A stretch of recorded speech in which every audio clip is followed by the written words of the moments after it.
Sorry, I think this TNG classic is a better Star Trek episode than City on the Edge of Forever.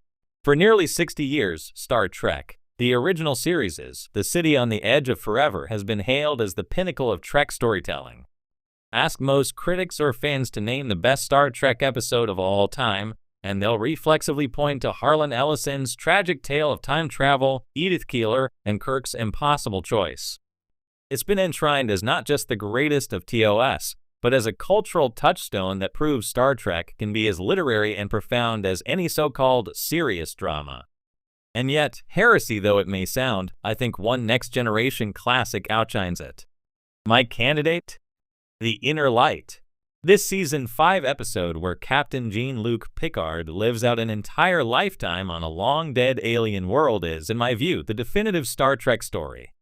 Where City broke hearts with a doomed love story and philosophical questions about fate, the Inner Light transcends those same elements and tells a story not only of sacrifice, but of legacy, memory, and what it means to carry entire civilizations inside us. So yes, I'll say it, the Inner Light is a better Star Trek episode than City on the Edge of Forever. Here's why. Why City still matters. Before I swing my phaser too hard at Trek canon, let's be fair. City on the Edge of Forever absolutely deserves its reputation. It has all the hallmarks of great Star Trek. A bold science fiction premise, a time portal that allows history itself to be altered. A moral dilemma: Kirk must allow Edith Keeler to die to preserve the timeline. Emotional power: Shatner, often accused of chewing scenery, gives one of his most restrained and devastating performances. Relevance to its time, with Edith's pacifist movement potentially delaying U.S. entry into World War II, the episode directly wrestles with the moral costs of war and peace. The tragic ending, Kirk restraining McCoy from saving Edith, then whispering, "Let's get the hell out of here," hit like a photon torpedo in 1967 and still resonates. But here's the problem. City, for all its brilliance, is very much a romantic tragedy first and a Star Trek story second. It could almost have been told in The Twilight Zone or any anthology series.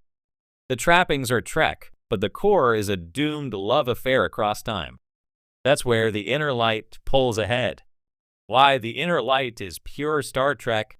At its heart, the Inner Light is the story of what Star Trek does best, using science fiction to expand our empathy. The episode begins with the Enterprise encountering an alien probe. Without warning, Picard collapses and wakes up in another life.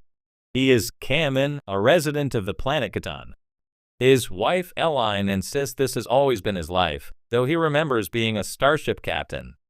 Over time, as years pass in this other world, Picard becomes part of this civilization, raising children, learning the flute, and desperately trying to solve the mystery of his people's dying son. Meanwhile, only minutes pass aboard the Enterprise. When Picard finally awakens, he realizes he has lived decades in the span of half an hour. The probe was a time capsule encoding the last memories of a long-dead world into his mind so that their story, their culture, would not be forgotten. It's an ingenious sci-fi concept, but more importantly, it's about connection across time and space, about preserving identity and culture, about empathy so deep you become the people you are learning about. That's Star Trek distilled to its essence. The emotional power of a life lived. One of the reasons the Inner Light eclipses City is scope. Kirk's tragedy is compressed into a few weeks of romance. We understand his grief, but it's fleeting. Picard, by contrast, lives a lifetime. He becomes Canon.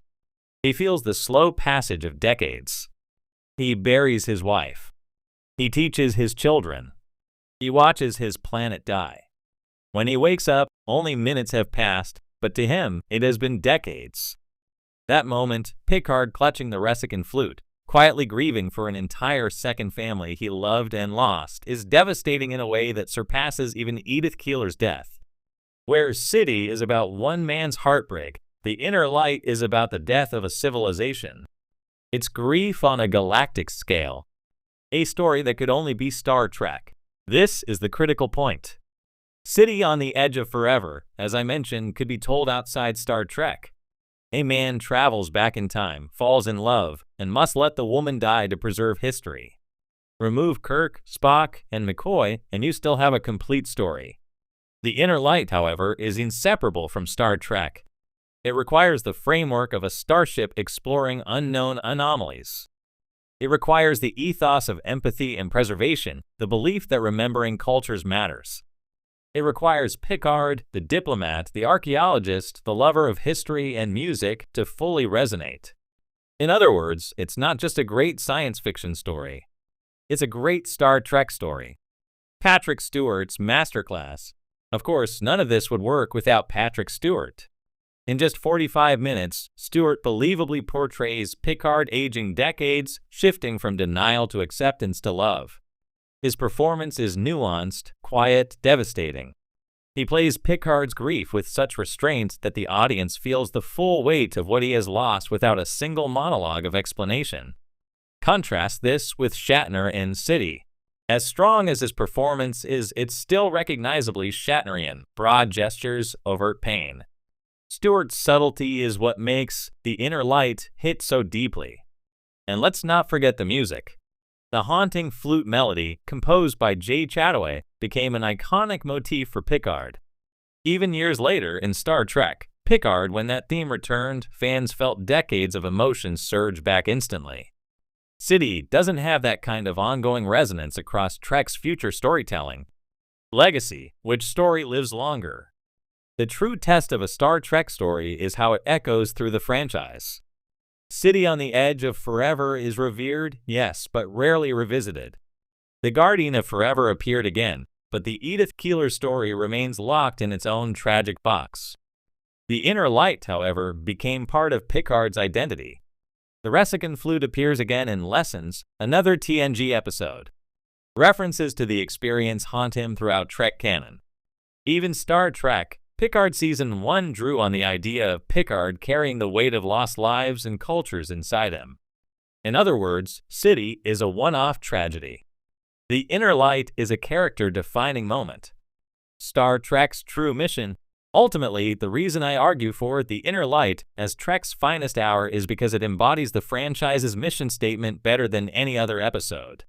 Star Trek has always been about more than phasers and warp drive. At its core, it's about connection, about learning from the other, about making sure no life, no matter how small, how forgotten, is erased from history. The Inner Light literalizes that mission. The people of Catan live on not through conquest, not through technology, but through the empathy of one man, Jean-Luc Picard. Their story survives because Starfleet's mission put him in the path of their dying probe. That is the very heart of Gene Roddenberry's dream. Why this debate matters? Of course, comparing episodes like these isn't really about tearing one down. Both City on the Edge of Forever and The Inner Light are masterpieces of science fiction television. Each demonstrates what Star Trek can achieve when it pushes past pulp adventure into the realm of literature, philosophy, and emotional depth. But sometimes fandom needs to shake free of calcified consensus.